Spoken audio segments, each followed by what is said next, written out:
Bonjour, nous avons vu dans la dernière vidéo en quoi consistait en quelque sorte l'âme de la Torah, à savoir passer du potentiel au réel, passer de la mort à la vie.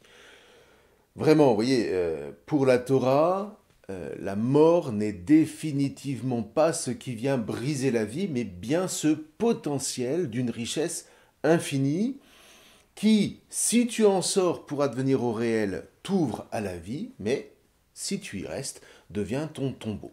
Encore et toujours, Deutéronome 30. Alors, insistons, ce potentiel n'est en aucune manière du néant, puisqu'il ne peut pas y avoir de réel possible sans ce potentiel.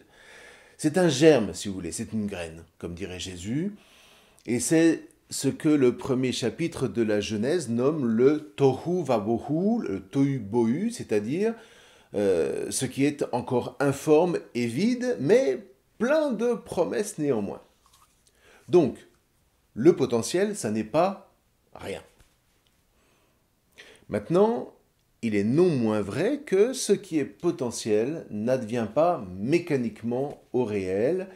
Ce passage est l'objet d'un défi lancé à toute la création et en particulier à Adam.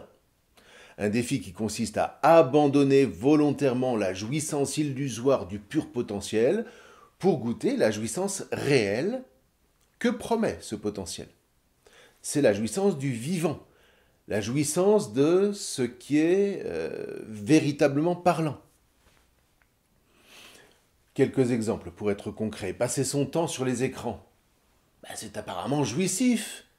Sauf que pendant ce temps, rien de mon potentiel ne s'oriente vers la vie. Il est tout entier orienté sur moi. La paresse, ne faire que ce dont j'ai envie, c'est jouissif. Sauf que mon potentiel n'est tourné encore une fois que vers moi et mon plaisir. Alors, on pourrait multiplier les exemples. Mais quoi qu'il en soit, refuser le défi, refuser de passer au réel, ne se délecter que du potentiel, ça reste une jouissance morbide, une pure satisfaction de convoitise, un enfermement sur soi qui nous retient dans le potentiel à la manière de sable mouvant. Maintenant, on peut se poser quand même la question, qu'est-ce qui motive un tel refus de passer du potentiel au réel? Eh bien, tout simplement, nous dit la Torah, la peur. La peur non pas tant de mourir que la peur de vivre. Pourquoi? Mais parce que vivre, c'est un combat, c'est une lutte. C'est une agonie, on a vu ça la dernière fois, qui consiste à se dégager librement, volontairement, de ce potentiel qui est en nous, faute de quoi, redisons-le, aussi luxuriant en promesses qu'il soit, ce potentiel nous engloutit dans le vide, dans le mutisme, et nous transforme en sépulcre. Et ce n'est pas pour rien que le substantif hébreu ibri procède précisément de la racine avar qui signifie passer. En vérité, l'hébreu c'est celui qui passe. Un passage qui est carrément inscrit au plus intime de sa chair, une chair marquée par l'entre-deux avec Hachem, qui dès lors l'a fait passer de la mort à la vie. Alors, le plus prégnant ici, c'est sans doute le récit de la sortie de Mitzraïm, mais les scribes deutéronomistes inscrivent cette dynamique encore plus en amont, c'est-à-dire à la racine première, patriarcale de ce peuple, à travers la figure de Jacob et Israël. Pour encore se convaincre du primat que constitue cette trajectoire ascensionnelle, cette trajectoire de salut, on va à nouveau écouter les rabbins. On se souvient de la question de Pilate à Jésus, qu'est-ce que la vérité? Eh bien, la vérité que manifeste Jésus, c'est précisément le passage de la mort à la vie. C'est la réalisation du potentiel de vie inscrit par Elohim en Adam depuis la fondation du monde et qui fait que Adam est créé à l'image et à la ressemblance de Elohim. Alors prenons précisément ce mot de vérité. En hébreu, vérité se dit émet. Alors ce mot est composé de 3 lettres, Aleph, la première lettre de l'alphabet, même la lettre du milieu, médiane, et puis Tav, la dernière lettre de l'alphabet. Alors d'une part, Aleph représente en quelque sorte un concentré de potentiel, prêt à déployer à l'infini les promesses dont il est le gage, alors que, à l'opposé, le Tav représente, lui, le potentiel réalisé, c'est-à-dire le réel. Donc, disent les rabbins, si la vérité de l'existence consiste à passer du potentiel au réel, alors on peut dire qu'elle consiste à passer symboliquement du Aleph au Tav, en passant par le même qui représente le point d'équilibre de tout l'alphabet. Maintenant, si l'individu refuse de passer au réel, ça signifie qu'il ne cherche pas à atteindre le Tav. Donc, il se contente des 2 premières lettres que sont Aleph, Mem. Or, Aleph, Mem compose le mot mère, M. Et donc, on comprend par là qu'il reste dans le giron de sa mère, voire même au stade fœtal initial, c'est-à-dire au stade de pur potentiel. Et on sait tous à quoi mène le fait de vouloir rester au stade fœtal, à la mort prématurée, encore et toujours. Maintenant, si à l'inverse, cet homme ne vit que dans le monde matériel, s'il se contente de consommer sans se préoccuper de rendre vivant ce matériel par la dynamique du passage, eh bien, il nie tout simplement qu'il a reçu un potentiel. Ce qui signifie qu'il efface symboliquement le Aleph, il ne vit donc que sur les 2 lettres Mem et Tav qui composent, eux, le mot Met, c'est-à-dire la mort. La mort qui guette infailliblement le monde qui se prétend purement matériel. En revanche, celui qui consent à passer du potentiel au réel, lui, eh bien, échappe à la mort parce qu'il vit dans la vérité. Il passe de la mort à la vie. Et c'est ce qui fera dire à Jésus, Amen, Amen. Le mot Amen d'ailleurs vient précisément de la racine émet, la vérité. Je vous parle ainsi si quelqu'un écoute ma parole et a foi en celui qui m'a envoyé, il a la vie éternelle. Il ne vient pas jusque dans un jugement, celui du trépas, mais il est déjà passé de la mort à la vie. C'est au chapitre 5 de l'Évangile selon saint Jean. Ou encore, un peu plus loin, dans le même évangile, je suis le chemin, c'est-à-dire le passage, la émet, la vérité, qui fait advenir la vie, et donc le réel.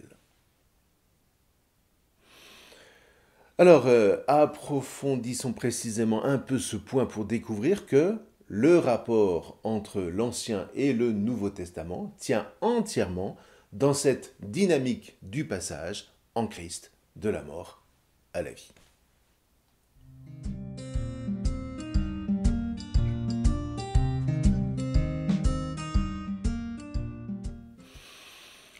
En ce qui concerne le Nouveau Testament, c'est chez saint Paul que la lutte avec Hachem est la plus explicite lorsqu'il s'agit de passer avec le Christ de la mort à la vie dans le droit fil de la Torah, dont les évangiles ne sont dans le fond qu'un commentaire.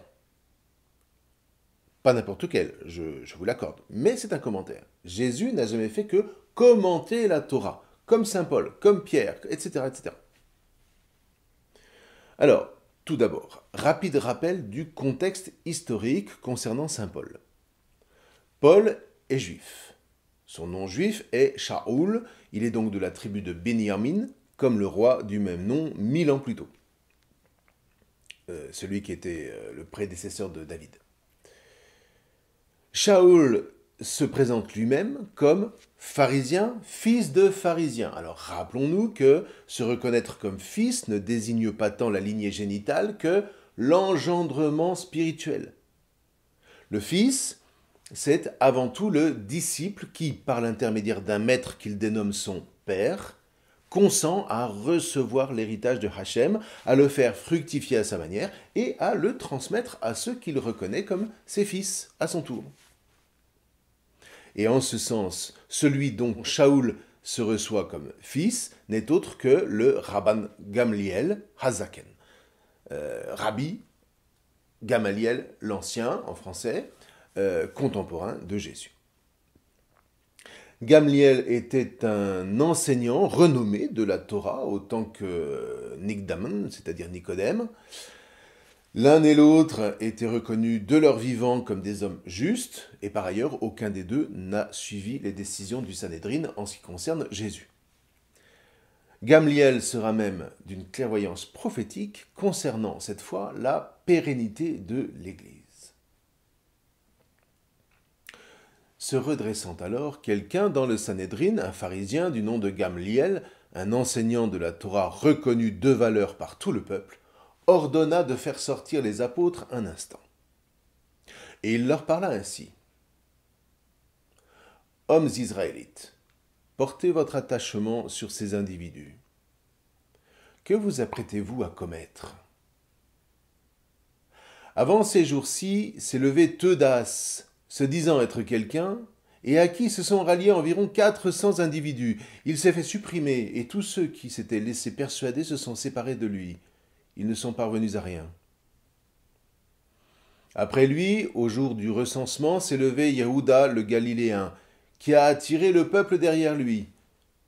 Celui-là est allé à sa perte, et tous ceux qui s'étaient laissés persuader ont été dispersés. Et maintenant, je vous parle ainsi. Tenez-vous éloignés de ces individus et laissez-les. Car si ce dessein ou cette œuvre vient des individus, elle sera renversée. Mais si elle vient de Elohim, vous n'aurez pas la puissance de les renverser. Aussi, ne vous trouvez pas en querelle contre Elohim. Ils se laissèrent convaincre par lui. Ayant donc rappelé les apôtres et les ayant fait rosser, ils leur ont enjoint de ne pas se référer au nom de Jésus, puis ils les ont relâchés. Loin de la comparution devant le Sanhédrin, ceux-ci se réjouissaient d'avoir été trouvés dignes d'être outragés pour le nom de Jésus. Aussi bien, tous les jours dans le temple et à la maison, ils ne cessaient pas enseignant et portant l'évangile du Christ Jésus. Voilà donc pour le Rabban Gamliel, le père de Shaoul. Maintenant, concernant la conversion de Shaoul, quel changement a-t-elle produit ? Il suffit de l'écouter en fait. Circoncis le 8e jour, de la souche de Yisraël, de la tribu de Benyamin, Hébreu, fils d'Hébreu, alors dans le style homme du passage, on peut difficilement faire mieux. Quant à la Torah, pharisien. Quant aux zèles, persécuteur de l'Église.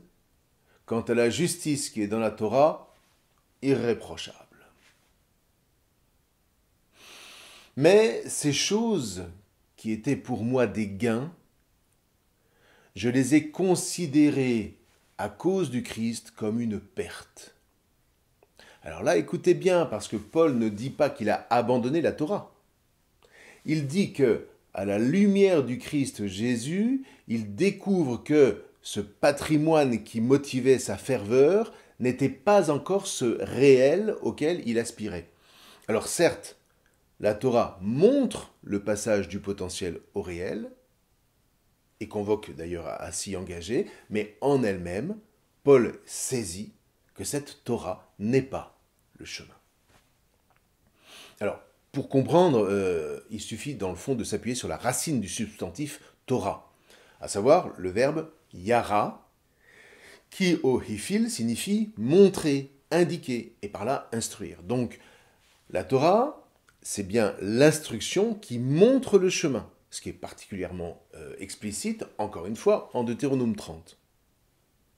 Maintenant, si la Torah n'est pas en elle-même le chemin qui mène à la plénitude de la vie, mais elle reste néanmoins bel et bien un échelon indéfectible de la dynamique du passage qui mène au Christ.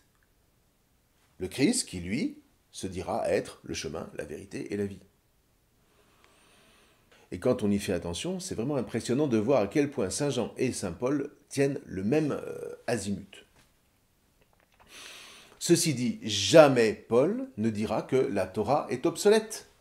Et surtout pas en Hébreux 8, verset 13, qui ne concerne pas l'alliance en tant que telle, mais bien le sacerdoce qui lui est lié au regard du sacerdoce plus grand du Christ qui, lui, est, pour le coup, nouveau.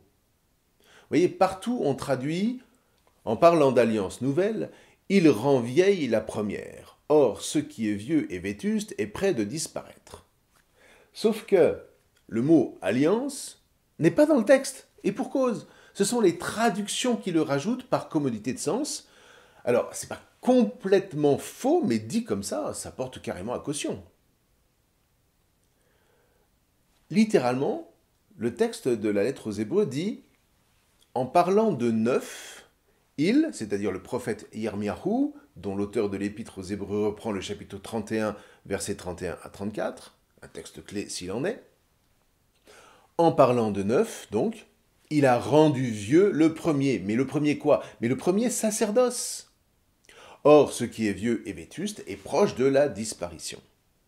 Alors, tous les chapitres 7 à 9 ne parlent que d'une chose, c'est-à-dire du grand prêtre qu'est le Christ selon l'ordre du roi Melchizedek. Ce qui disparaît, ce n'est pas l'alliance scellée avec Moïse, mais le sacerdoce potentiel sur lequel cette alliance s'appuie. L'auteur de l'épître aux Hébreux affirme donc que c'est le Christ Jésus qui fait passer la première alliance potentielle au réel. Mais si par malheur cette première alliance disparaissait, comme on l'interprète souvent, mais la seconde s'évapore ipso facto. Bref. Toujours est-il que, à la lumière de sa rencontre avec le Christ, Paul interprète la Torah sous une toute autre lumière.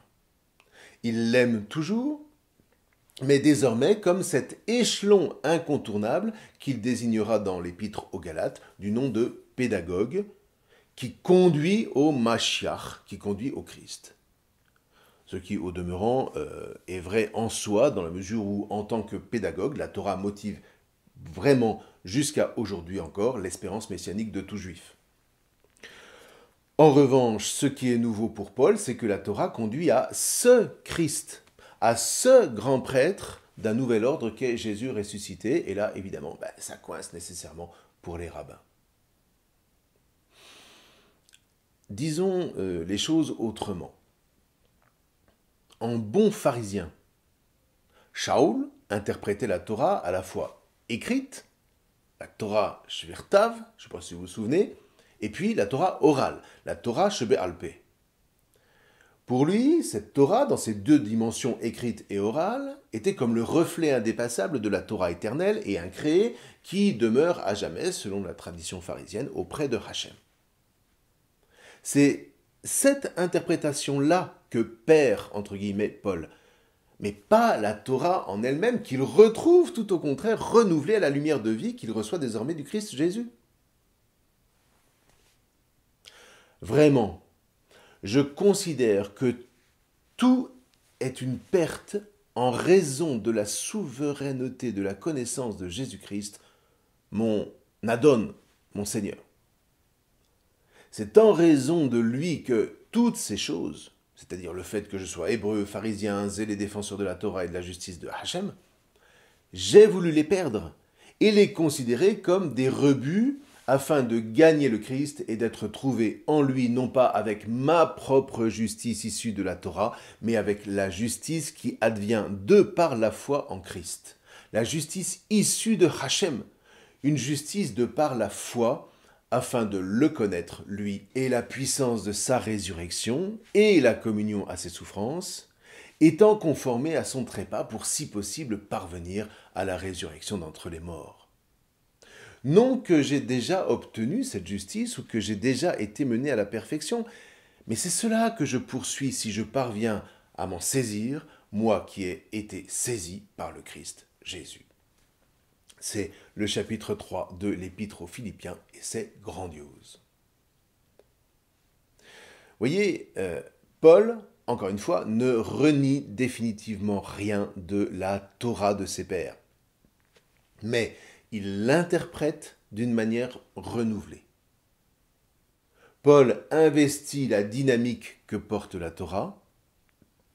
En tant qu'Hébreu, appelé au plus intime de sa chair à passer de la mort à la vie, eh bien, il reconnaît que c'est en Christ Jésus que s'accomplit activement sa vocation de fils d'Israël, et c'est évidemment de lutte, d'agonie avec le Christ Jésus qu'il est question.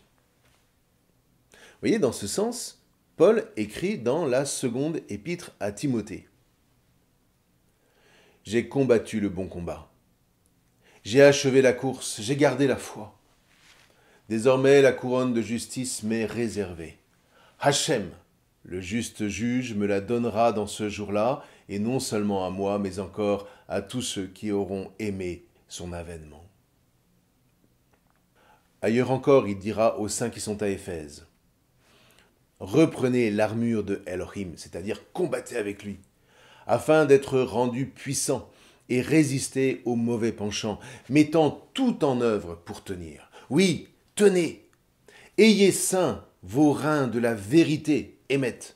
Revêtez la cuirasse de la justice et chaussez vos pieds en vue de l'évangile de la paix. Ayant en tout, c'est-à-dire à tout instant, repris le bouclier de la foi par lequel vous aurez la puissance, avec Hachem évidemment, d'éteindre toutes les flèches enflammées du mauvais penchant. Recevez le casque du salut et le glaive de l'esprit qu'est le langage de Elohim. » Alors, j'espère vraiment qu'on voit à quel point saint Paul interprète la vie chrétienne en se greffant à la suite du Christ sur le combat de Jacob avec Hachem. Autrement dit, vous voyez, laissez-vous initier par le Christ qui, seul, sait vous faire passer du potentiel au réel, de la mort à la vie éternelle, de la malédiction à la bénédiction, selon donc la trajectoire de la Torah. La greffe, c'est quoi? C'est le baptême. Ce baptême qui agrège l'Église au Christ en agonie, en lutte contre toute convoitise, en s'alliant à la volonté divine. Non pas ma volonté, Père, mais la tienne. Or là, comprenons bien que c'est d'amour qu'il est question. D'amour vrai, qui n'a rien à voir avec le grand amour romantique de la littérature courtoise. Ça a à voir avec l'amour qui procède de la volonté de refuser absolument de convoiter l'autre, le prochain. Ni lui, ni ses biens d'ailleurs. Ce que Jésus nomme tout simplement la charité. Je sais pas moi, allez relire un évangile en gardant par devers vous que, alors, mis à part Saint Jean qui introduit quelques subtilités en jouant entre charité et amour d'amitié, chaque fois que Jésus parle d'aimer, c'est de charité qu'il est question. C'est-à-dire d'un amour d'autant plus puissant qu'il est divin, d'autant plus libre qu'il est sans aucune convoitise. C'est une mitzvah renouvelée que je vous donne. Vous voyez, elle n'est pas neuve en elle-même puisqu'elle est énoncée littéralement dans le livre du Lévitique au chapitre 19, verset 18. En revanche, Jésus la renouvelle en s'offrant comme la figure à imiter en la matière. Donc, c'est une mitzvah renouvelée que je vous donne, afin de vous aimer de charité les uns les autres, comme le demande la Torah, selon que moi-même je vous ai aimé de charité, c'est-à-dire sans aucune convoitise et librement, en me faisant votre serviteur et non pas en faisant de vous mes serviteurs. Selon donc que je vous ai aimé de charité, eh bien vous aussi aimez-vous de charité les uns les autres, en vous faisant les serviteurs de vos frères, en vous subordonnant les uns aux autres et non en convoitant quoi que ce soit vous concernant. C'est au chapitre 13 de l'Évangile selon saint Jean. N'oublions pas que c'est dans ce chapitre 13 d'ailleurs qu'a lieu le lavement des pieds. Et là encore, saint Jean est en consonance parfaite avec Paul dans l'Épître aux Éphésiens par exemple. Soyez subordonnés les uns aux autres dans la charité du Christ. Là, je traduis selon la tradition araméenne, que je trouve plus explicite. Toujours est-il qu'avec le Christ, eh bien, nous voici initiés à cette dynamique de lutte avec Hachem, portée en potentiel par tout Israël. J'espère que ça rentre. Du coup, par le baptême, eh bien, nous voici habilités à être nous-mêmes revêtus d'un nom d'initiation, le nom de chrétien. Un nom qui reflète notre greffe par le Christ sur la souche de tout Israël et qui fait spirituellement que nous sommes des Hébreux, selon le mot du pape Pie XI qui, le 6 septembre 1938, s'il vous plaît, devant un groupe de pèlerins belges rassemblés au Vatican, affirmait sans embâche que les chrétiens sont spirituellement sémites. Eh bien, c'est l'idée.